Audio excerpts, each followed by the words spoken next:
This video is sponsored by Card Kingdom. If you click on the link in the description below, it'll take you to their store and they'll know I sent you there.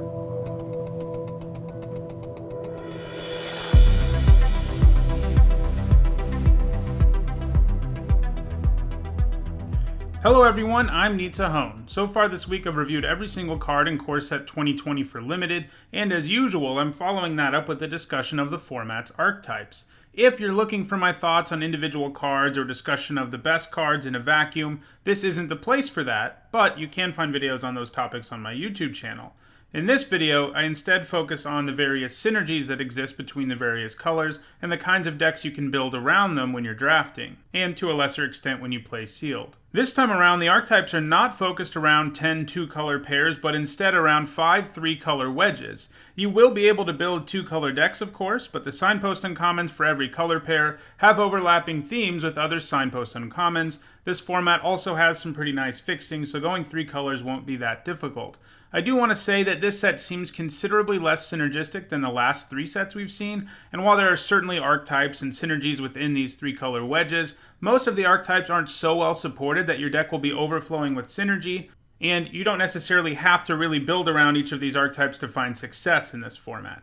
Alright, let's look at our first wedge, which is Jeskai, which has a Flyers theme. We have our 3 signpost uncommons here for the, overlapping colors of Jeskai. Empyrean Eagle is the one who's the most sort of flyer build around in that it's, a 3-mana 2/3 flyer that then pumps all your other flyers. Lightning Stormkin, though, gives you a very aggressive flyer, and so does Sky Knight Vanguard. So these 3 cards can all be played together, potentially, in this deck, and they'll all sort of make one another better. Empyrean Eagle pumping both of them especially. So what are the other flying payoffs in addition to our Empyrean Eagle in these 3 colors at lower rarities? Well, we have Warden of Evos Isle, who makes those flying creatures cost less to cast. We have Winged Words, which is a really good divination. Basically, you pay 1 less mana for divination if you control a flyer. We have Goblin Bird Grabber. So this is an interesting set because red has sort of a flying theme going on. That's, why it's part of this. That's pretty strange. Usually red doesn't receive that many flyers, but I think they actually did a decent job of designing cards that are flying payoffs or have flying in red that don't feel like they've really broken the color pie or something. And Goblin Bird Grabber is an example of that. He's a payoff for flyers. A 2-mana 2/1's not great, but if you have another flyer in play, he can pay 1 red mana and gain flying. Flame Sweep does 2 damage to everything except your flying creatures, so it really incentivizes you to have flyers that can dodge Flame Sweep. Herald of the Sun is a big flyer itself, and it can put +1/+1 counters on creatures with flying. Aerial Assault lets you destroy a tapped creature, and you gain 1 life for each creature with flying. And then, of course, there's Empyrean Eagle, the Flying Lord. So let's look at all the flyers that are stacked into these 3 color pairs at the lower rarities. We've got Lightning Stormkin, of course, but as well as Angel of Vitality, who has a little bit of a life gain build-around thing going on, too. Dawning Angel gives you a flyer who gains you some life. Griffin Protector gives you a flyer who gets bigger temporarily every time you play a creature. Griffin Sentinel gives you a more defensive-minded flyer. Loyal Pegasus gives you a really aggressive flyer that really wants you to have more flyers in play so that it can attack well. Spectral Sailor gives you a cheap flyer who can also draw you cards in the late game. Metropolis Sprite gives you an efficient flyer who can gain power when it needs to. Fairy Miscreant is another cheap flyer. This one you probably want multiples of before you're playing it, but if you do have multiples, it's pretty good because it's a cheap flyer, it makes all your flying payoffs happy, and it's going to be drawing you cards. Cloudkin Seer is just a really good flyer that will frequently be a 2-for-1 and threatens your opponent in the sky at the same time. Cerulean Drake, probably more of a sideboard card, but it does have protection from red. Seems like a good sideboard card to have in your flying deck. Boreal Elemental, another flyer. This one, is harder to kill than most because it charges extra mana. Air Elemental gives you a 4/4 flyer. In red, we've got Chandra's Spitfire, which may be better suited elsewhere just because this deck doesn't look like it's going to be doing non-combat damage a bunch, but it does have flying. Daggersail Aeronaut gives you a creature who has flying, but only if it's your turn. Rapacious Dragon gives you a flyer who also gives you treasure, which inherently makes it a little bit easier to play this 3-color wedge than maybe some of the others, at least the ones that don't have green, because you get access to the treasures, which will make it easier to fix your mana for all 3 colors. So lots of flyers, several flying payoffs. Let's look at the rares for this particular deck. I'm only really talking about rares that are well suited to this deck, mostly because they have flying or they're a flying payoff. There are obviously a bunch of other rares, and there's obviously really good removal and stuff that fits into these decks, but I don't talk about those in these videos unless they have special synergy, so that's why you haven't seen those. So probably the biggest rare flying build around there is Safara, Sky's Blade. She gives all of your flying creatures indestructible, and you can actually only pay 1 white mana for her on occasion if you have 4 untapped creatures with flying in play, which probably can happen in like the late game. It's probably not going to happen early, but sometimes being able to do that in the late game is going to feel pretty good.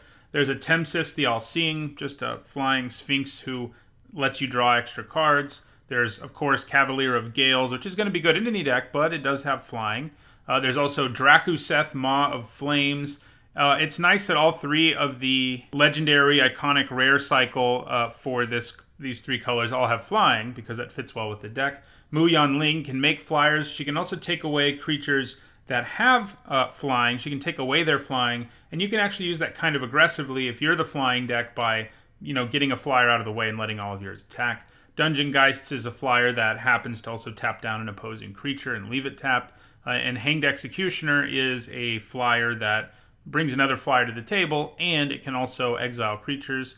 Bishop of Wings, this is probably going to be the best deck for it. I mean, any white deck can maybe use it, but this deck does have angels. You probably need a decent number of them for the Bishop to really be worth it, but I do think it's doable. If not, it'll probably be kind of rare, but it is doable. All right, so the next wedge is Temur, and that one is all about elementals. Here we have 3 signpost uncommons again. We already saw Lightning Stormkin. It's not an elemental payoff, but the other 2 are, but it is an elemental, so that matters. Creeping Trailblazer pumps all your elementals, and it can pump itself larger for each elemental you control with an activated ability. Risen Reef lets you, every time you play an elemental, look at the top card of your library. If it's a land, you put it on the table. If it's not, you get to draw it. Either way, it's giving you card advantage every single time a elemental enters the battlefield. And again, Lightning Stormkin, just an aggressive elemental that gets bonuses from both of these cards. So what are the elemental payoffs? Well, we of course have Creeping Trailblazer and Risen Reef. We've also got Chandra, Novice Pyromancer, who can pump all your elementals with her +1 ability. Chandra's Embercat, which can add red mana to spend on elementals. Thicket Crasher, which gives all your elementals trample in addition to having good stats itself.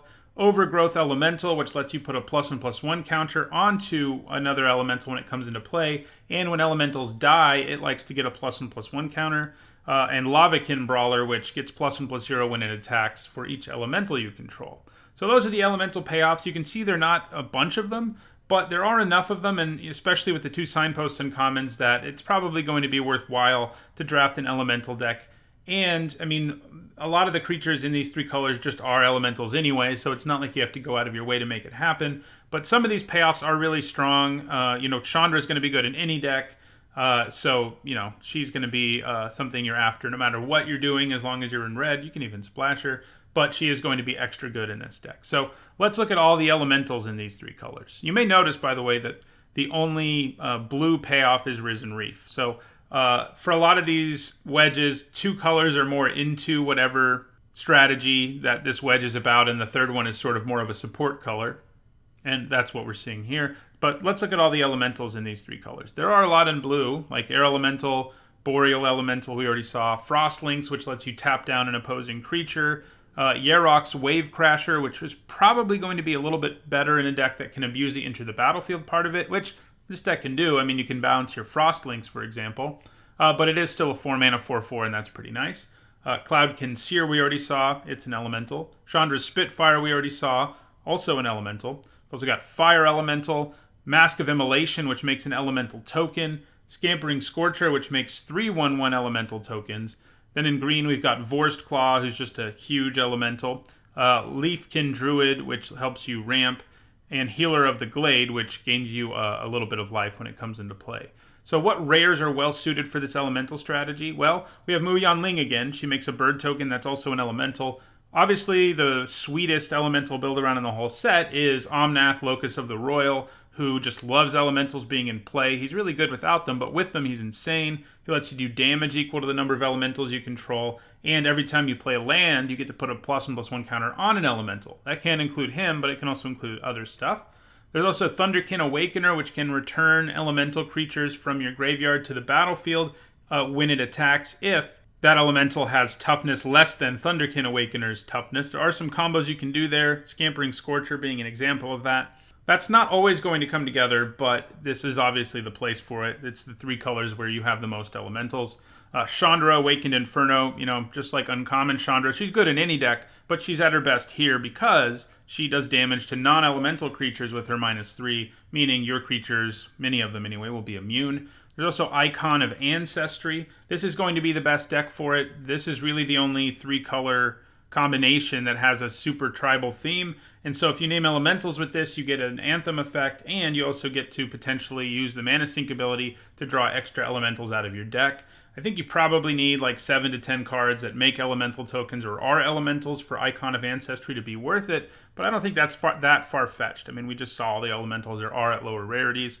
The Cavaliers are, of course, all elementals, Cavalier of Thorns being one of them. They're all really good anyway, but they are elementals.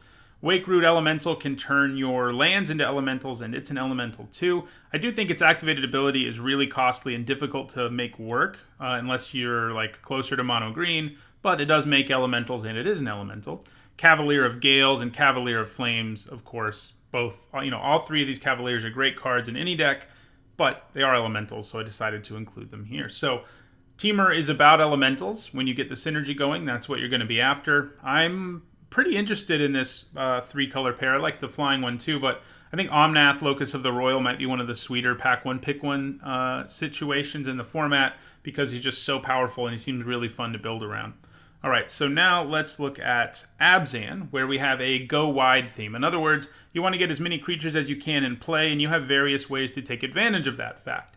Our 3 signposts and commons here all point us in that direction. Corpse Knight, every time a creature enters the battlefield under your control, except itself, each opponent loses 1 life. So if you're playing a bunch of creatures or creature tokens, you're going to be doing 1 to your opponent every time. Ironroot Warlord, both is a payoff for going wide and a way to go wide, in that it can make soldier tokens on its own, and it's also got power equal to the number of creatures you control. And then Moldervine Reclamation, it's a little less direct with how it's a go-wide strategy maybe, but the idea is if you have all of these extra bodies lying around, creature tokens and the like, chump blocking with them or trading with them and getting to gain 1 life and draw a card when you do it is a nice bonus. So all 3 of these point you in the direction of going wide. So let's look at common and uncommon, how you can go wide in Abzan. So we, of course, have Ironroot Warlord, which helps you go wide. Raise the Alarm, which makes creature tokens at instant speed. That's nice. Master Splicer creates 2 bodies, one of them a 4/4 Golem, assuming the Splicer's in play. The other one just a 1/1. Battalion Foot Soldier does not make tokens like most of the things we have here to talk about going wide, but the fact that it can search up copies for itself ensures that you're going to continue to add to the board and get bonuses from doing so with things like Corpse Knight and your Ironroot Warlord getting bigger and the like. Boneclad Necromancer needs a creature card in a graveyard, and then it can help you make 2 bodies at once. Undead Servant is the collect-em-all black card in this set. In other words, it helps you go wide, but only if you get other Undead Servants in your graveyard. Ferocious Pup gives you 2 bodies, a 0/1 wolf and a 2/2 wolf. Howling Giant gives you 3 bodies, including 2 wolves and a huge 5/5 giant. So these are the commons and uncommons that help you go wide. You'll notice almost all of them are common except for Howling Giant and Master Splicer. And I think Raise the Alarm, Ferocious Pup are going to be really, really key in this particular deck at common. So what are the payoffs for going wide? Well, we have Corpse Knight, who we already saw, and we also have Ironroot Warlord, who we already saw, and we also have Moldervine Reclamation, which we already saw. In addition to those, we also have Woodland Champion, who specifically likes tokens. It doesn't get a bonus from just going wide in general. It likes tokens the most. So, that's something to keep in mind with it. But since it has a reasonable floor as a 2-mana 2/2, I think you play it in this deck every time you have it. And you're going to have ways of making tokens, like Raise the Alarm and the Wolf who makes another wolf and so forth. Season of Growth, the wider you can go, the more you get to scry. It also pays you off a little bit for playing instants and sorceries and stuff that target your creatures because you get to draw a card when you do. Overcome is a way to just win with a board that you've gone wide on because it makes your whole board huge and it gives them all trample, making it pretty difficult for an opponent to survive if you're succeeding in this go wide plan. Might of the Masses is a stronger trick the more creatures you have. Leafkin Druid lets you add additional mana to your mana pool if you have a bunch of creatures. In black, there aren't payoffs that are like, look how wide you've gone, we're just going to win the game. But there are cards that take advantage of sort of the maybe superfluous tokens you have in play that you don't really need anymore, like Bone Splinters, which can let you sacrifice, a random token you have to kill your opponent's best creature, and Blood for Bones, which lets you sacrifice a creature to get 2 things back from your graveyard. And something to keep in mind about it that I missed in my set review is that you can actually use it to get back the same creature you sacrifice, which does sometimes matter. So that's something to keep in mind. Like, for example, you could use it to kill one of your token producers and then get it back and make another token, basically. Squad Captain in white gets bigger the more creatures you have in play. Inspiring Captain pumps your whole board. Griffin Protector gets big every time you play a creature, bigger anyway. Inspired Charge is another mass pump spell like Overcome. I think you kind of would like to have one of each in this deck, ideally. They have different uses. Inspired Charge can be used to blow your opponent out at instant speed, whereas Overcome is really just a win right away kind of spell. If you can't win right away, there's no reason to cast it, so that's something to keep in mind. There's also Gruesome Scourger, who is actually a go-wide payoff. He does damage to an opponent equal to the number of creatures you control, which could be worth it if your deck is really, really good at going wide. Now, there is a sub-theme within this 3-color, within Abzan, and it's a life gain sub-theme that's not super well supported, but you do have 2 uncommons and a common that all give you extra bonuses for gaining life, and these 3 colors do have a bunch of ways to gain life, but these are the only payoffs. But it is a sub-theme to keep in mind when you're drafting this deck, that Angel of Vitality and Bloodthirst Aerialist and Epicure of Blood are around, and if you have 5-ish ways to gain life in your deck, they're going to be a lot better. So what are the rares that are well suited to this go-wide strategy? Well, we have a Johnny. Like a lot of these Planeswalkers, he's good anywhere, but he's going to be at his best here. He helps you make 2 tokens, potentially, which helps you go wide. He also is another card who's a life gain build-around. He's at Mythic Rare, obviously, so it's not going to come up as much, but it does sort of combo with those other life gain build-arounds that we mentioned. But yeah, he helps you go wide, he helps you gain life. Bishop of Wings, again, it would work here. You have access to all the same angels as any other deck does, since you have access to white, and it makes spirit tokens, and it gains you life, so it does both things this deck is interested in. Hanged Executioner gives you 2 bodies with 1 card, and Night Pack Ambusher can churn out a bunch of tokens over the course of the game, and that obviously helps you go wide as well. All right, now let's move to Mardu, where the main focus is just straight up aggro. We have our 3 signpost uncommons here. We've seen Corpse Knight already, but it works in an aggro deck because it has decent stats and it gives you some reach, a way to kill your opponent late and a way to inflict even more damage.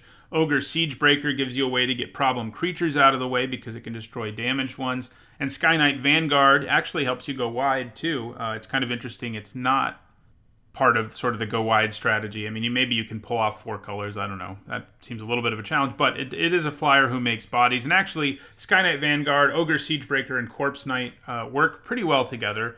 The Vanguard is able to make these soldier tokens that if your opponent decides they have to block when you have Ogre Siegebreaker in play, now you get to kill. And every time you make a token, Corpse Knight drains your opponent for 1. That's true of a lot of these. If you get them all 3 together on the board, they're going to be doing some interesting things.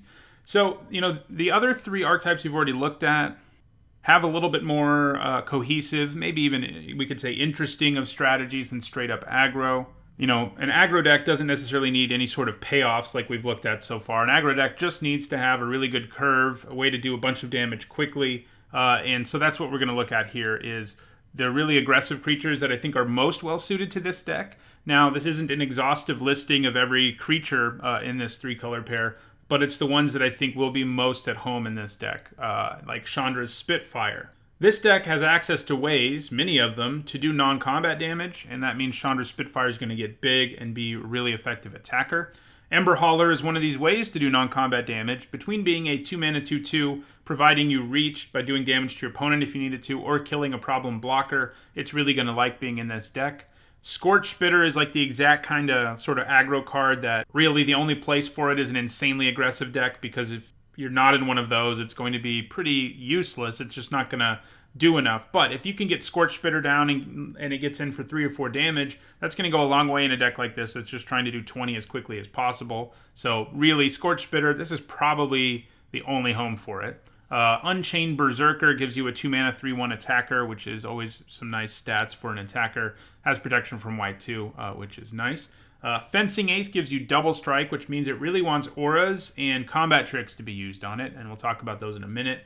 Loyal Pegasus is probably better here than in the Flyers deck because this deck is the most interested in curving out and just destroying the opponent as quickly as possible, and Loyal Pegasus is the kind of card that helps with that.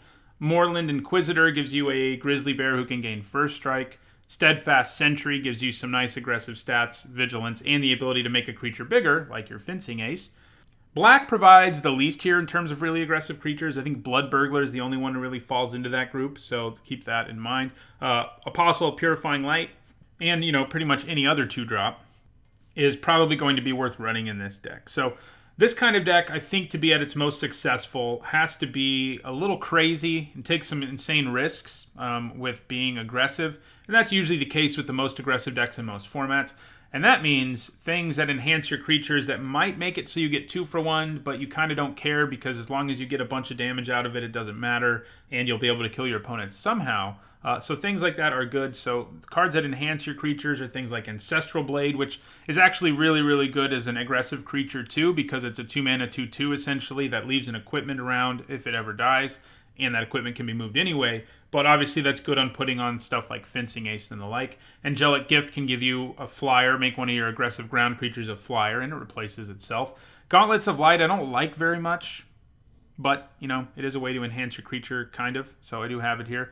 Glaring Aegis is going to be great in this deck. This is going to be the main home for it, I think. 1 white mana for +1/+3 isn't the greatest thing ever, but the fact that it taps down an opposing creature is really good in an aggressive deck because it can sometimes just make it so, oh look, your best blocker can't block anymore, my whole board can attack now. And that happens all the time with a card like Glaring Aegis, and it will be really good here. Probably okay in the Flyers deck too to get a flyer out of the way, but this deck is more aggressive than that one.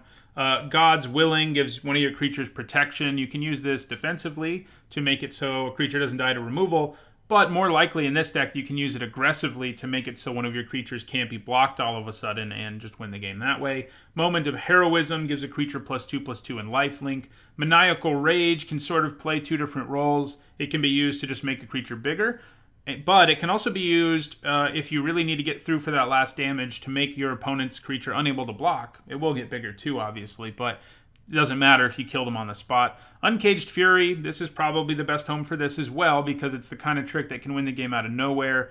A stats boost and double strike can do that. And we also have Infuriate, which is a little less good than Giant Growth, but still a pretty good trick. This color pair, or 3-color grouping of Mardu, also has a sub-theme, kind of like the life gain one we saw with Abzan. This one is about sacrificing. You have Act of Treason, and anytime that's around, you need to look around and see if there are sacrifice strategies to abuse with it. And I think there is enough that this color pair, or 3-color grouping, probably does play Act of Treason some of the time. Act of Treason also gives you a way to get some reach, it's sort of like Glaring Aegis. It can get a key blocker out of the way, only you get it until end of turn 2. So if there's a deck for Act of Treason, it's probably this one, especially because you can combine it with Mask of Immolation, to kill your opponent's creature and do 1 to something. Mask of Immolation also provides you a way to do some late game damage if you need to. You can also combine it with Blood for Bones. And, in addition to Act of Treasoning something and stealing it, this group of cards, the creatures in this group of cards, a lot of them make tokens, a lot of them go wide, and you'll have extra bodies to sacrifice to things like Mask of Immolation and Blood for Bones. Blood-Soaked Altar, it's probably not going to work here. It might even be better in a control deck, but the idea of Act of Treasoning your opponent's thing and Blood-Soaked Altering is pretty attractive. So I think just put it here. Bone Splinters, that is one you'll probably do a lot in this color pair if you are running Act of Treason, because that's a nasty combo too.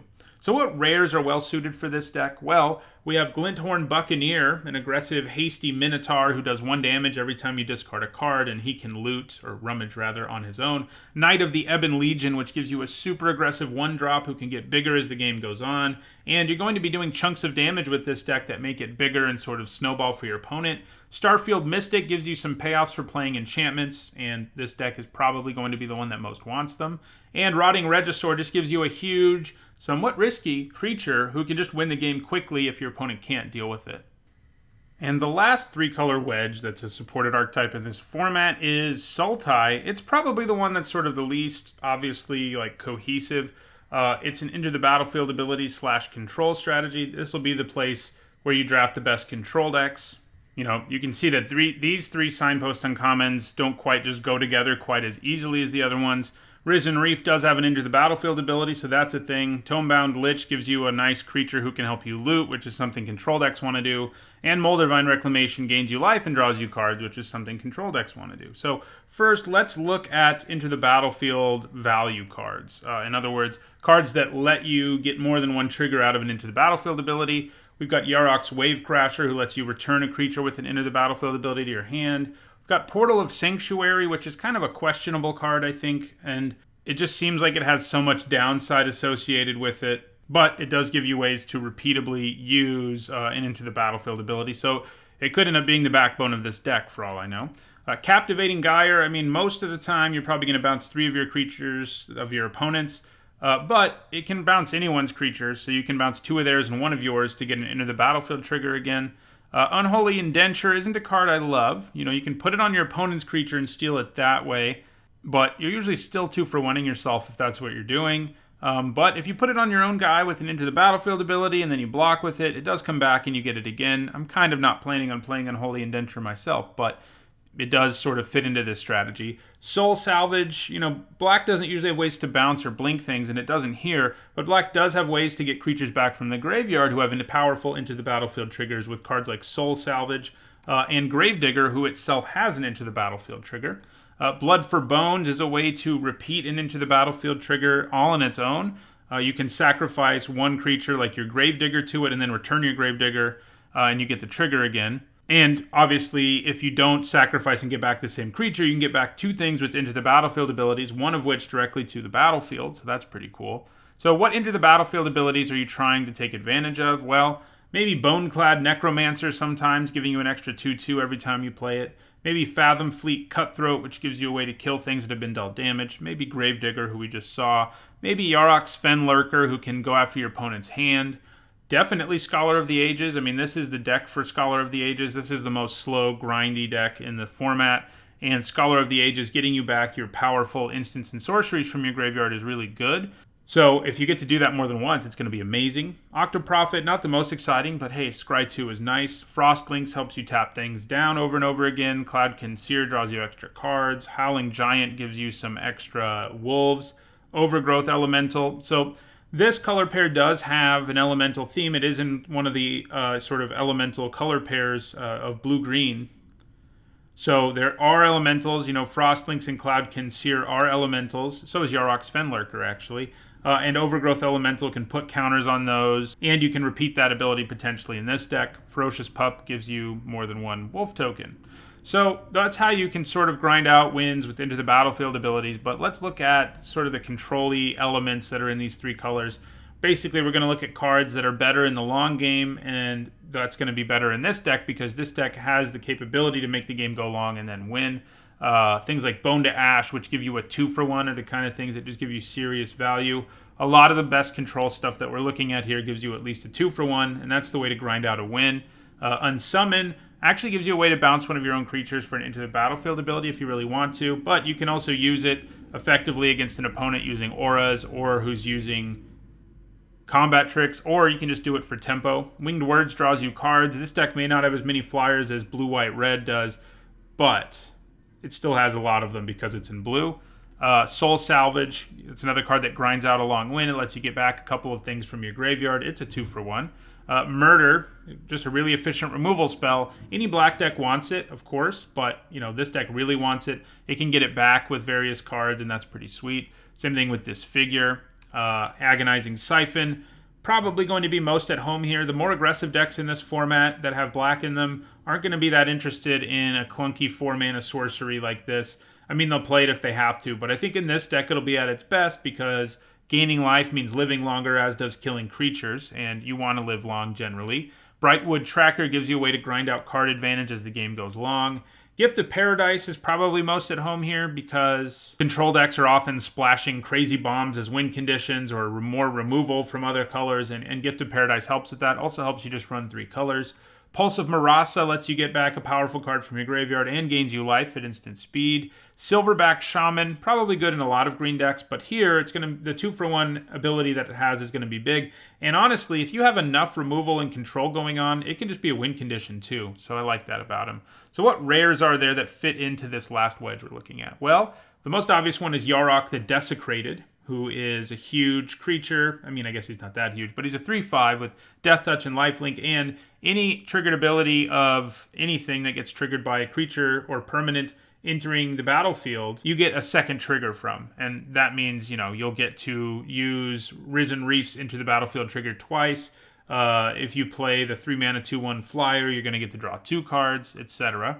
Other rares, well, Agent of Treachery, probably good in any blue deck, probably at its best here, because this deck is going to be interested in 7-mana stuff more than most. And it lets you gain control of permanents, and that's an Into the Battlefield trigger, so if you can abuse it, it's going to be insane. It's unlikely you ever get to win the game or draw extra cards because you control 3 or more of your opponent's permanents, but if any deck can do it, it's probably this one. Drawn from Dreams is a little bit clunky, but it helps you find the 2 best cards in the top 7 cards of your library, which you're going to want to do sometime. Attempsis, again, it's a 6-mana spell. Not all decks will be interested in that. This one will. It's a decent win condition, and it's a good way to draw you into more action and finding ways to win the game. Flood of Tears is probably going to be most at home here. This deck has a lot of Into the Battlefield triggers, and so if you're returning all non-land permanents, and some of yours have Into the Battlefield triggers, well, I think you're going to be pretty happy to get to do them again. Ideally, you're returning 4 more non-token permanents, and you get to immediately put one back on the battlefield and get that trigger, which will be pretty devastating for your opponent when you pull that off. Villas, Broker of Blood, if there's any deck for him, this is it. You're running a reanimation spell in it, which certainly makes it more attractive, but also it just costs a ton of mana, and then this deck can probably get there better than any of the rest. Cavalier of Night, obviously it's sort of a stand-in here for all the Cavaliers. All 3 in these colors are going to be really good in this deck, and that's pretty straightforward. Shared Summons is sort of another slow card like Drawn from Dreams, but it lets you get the 2 best creatures from your deck, and that's pretty sweet. So those are the different wedges that are supported, sort of cohesive archetypes within Core Set 2020. Keep in mind, you don't have to always be playing 3 colors in this format. There is good fixing at common between Evolving Wilds and the Gain lands, and there's also things like Scuttlemud at uncommon that give you fixing. But you can play 2-color decks in this format, and sometimes that'll be what you do, and maybe it's what you do more often than not, but because these archetypes are all overlapping the way they are, you're going to draft a black-blue deck, it's still probably going to be a control deck playing a lot of these cards. If you draft a green-white deck, it's probably still going to be a go-wide deck, and so forth. Before I wrap up here, I want to let you all know that Wizards invited me to participate in the Early Access Streamer event for Core Set 2020 on Magic Arena, and if you're watching this on Monday, July 1st, which is when this is coming out, I may actually be streaming as we speak and testing out these archetypes for myself. I'll be doing Sealed and Draft from 8 a.m. to 4 p.m. Pacific time on July 1st, so come check out my stream on Twitch if you can. I also stream pretty regularly throughout the week draft formats, and that'll be kicking into full gear this week with Core Set 2020 coming to Magic Arena. If you enjoyed this video, don't forget to like it and share it so that others can enjoy it too. If you want to make sure you catch future content, including draft videos and the like, don't forget to subscribe. And if you're looking for the playlist with my whole set review, it should be on your screen now. Thanks for watching.